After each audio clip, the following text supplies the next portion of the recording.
È un ruolo che amo tanto. Sentirsi liberi, giocare, divertirsi.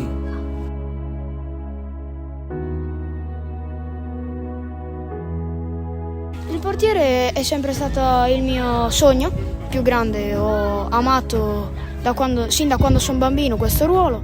Se prendete gol, essere subito forti di mente. Sappiamo fare la capriola?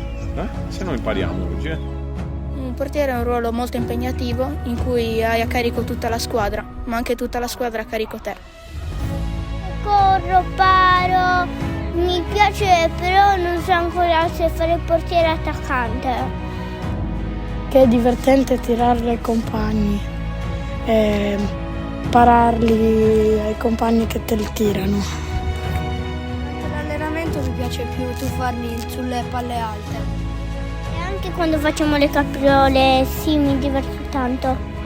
Provo tante emozioni, soprattutto l'emozione e la soddisfazione di parare la porta e sentirmi soddisfatto di aver fatto ogni giorno un passo in più. Se non ci credi, lo devi fare.